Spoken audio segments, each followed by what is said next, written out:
থানায় অভিযোগ দায়ের সুকান্ত মজুমদারের বিরুদ্ধে। উস্কানিমূলক কথাবার্তা বলার অভিযোগ উঠল বিজেপির রাজ্য সভাপতি সুকান্ত মজুমদারের বিরুদ্ধে। কুলপি ব্লক তৃণমূল ছাত্র পরিষদের তরফে কুলপি থানায় এ নিয়ে অভিযোগ দায়ের করা হয়েছে সোমবার। কুলপি ব্লক তৃণমূল ছাত্র পরিষদের পক্ষ থেকে আমাদের মূল অভিযোগ বিজেপির আইটি সেল এবং বিজেপির যারা তাবড় নেতা, সর্বোপরি বিজেপির রাজ্য সভাপতি সুকান্ত মজুমদার গতকাল এক্স হ্যান্ডেলে কিছু ফেক নিউজ নিয়ে প্রচার করেছে, যেটা বাংলার কোনো ঘটনাই না। ওরা বোঝাতে চেয়েছে বাংলার মানুষকে যে দুর্গাপুজো, রামনবমী, সরস্বতী পুজোয় প্রত্যেকটা পার্বণে বাংলায় অশান্তি হয় এবং বাংলার সম্প্রীতিকে নষ্ট করার চেষ্টা করছে, যার বিরুদ্ধে আমাদের কুলপি ব্লক তৃণমূল ছাত্র পরিষদ তিনাঙ্কুরদার নেতৃত্বে আমাদের আজকের এই প্রতিবাদ এবং ধিক্কার।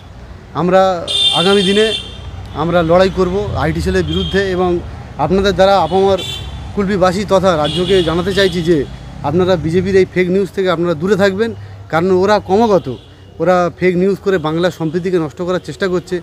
আমরা প্রত্যেকেই জানি আমাদের সোনার বাংলা, আমাদের শান্তির বাংলা, আমরা যেভাবে সম্প্রীতিকে বজায় রেখে চলি সেইটাকে ক্ষুণ্ণ করার চেষ্টা করছে। আগামী দিন এটা যদি করতে থাকে তাহলে আমরা ছাত্র যুবক আমরা লড়াইয়ের ময়দানে আমরা লড়ব।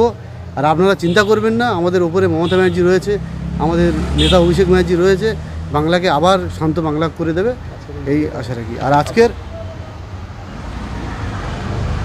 আজকে আমরা এসেছি সুকান্ত মজুমদার তথা বিজেপির কিছু তাবড় নেতার বিরুদ্ধে আমরা কমপ্লেন করতে এসেছি, যাতে আগামী দিন ওরা এইভাবে বাংলাকে অশান্ত করতে না পারে, কিছু ফেক নিউজ ছড়াতে না পারে। আপনার দেখাতে পারি আমি এখানে যে নিউজগুলো করেছে, এই যে ছবিগুলো দিয়েছে, কিছু ছবি গণেশ চতুর্থীর, এটা উত্তরপ্রদেশের ছবি, সরস্বতী পুজোর ছবি যেটা বলেছে এটা হচ্ছে কারে রাজস্থানের ছবি। এটা আপনারা অভিযোগ করলেন আজকে? অভিযোগ তো করলাম এবং আগামী দিন আমাদের আরও অভিযোগ আরও জোরালোভাবে আমরা মাঠে ময়দানে নামবো এবং বিজেপি যারা বন্ধুগণ রয়েছে তাদের জানাতে চাইছি যে আগামী দিন কিন্তু আমাদের কুলপি ছাত্র পরিষদ আমরা যেভাবে সম্প্রীতির বন্ধনে আমরা থাকি, সবাইকে হিন্দু মুসলিম নিয়ে এই সম্প্রীতিকে যে ভাঙার চেষ্টা করবে আমরা তার বিরুদ্ধে আমরা আরও কড়া অ্যাকশন নেব। মুর্শিদাবাদ কাণ্ডে সুকান্তর বিরুদ্ধে উঠল উত্তেজনা ছড়ানোর অভিযোগ। বিজেপি আইটি সেলের করা বিভিন্ন রাজ্যের ঘটে যাওয়া পুরনো ঘটনাকে জুড়ে বাংলাকে উত্তপ্ত করা চক্রান্ত সুকান্তর, এমনই অভিযোগ তুলে সরব হয়েছে তৃণমূল ছাত্র পরিষদ। ব্যুরো রিপোর্ট, নিউজ দিগন্ত বার্তা।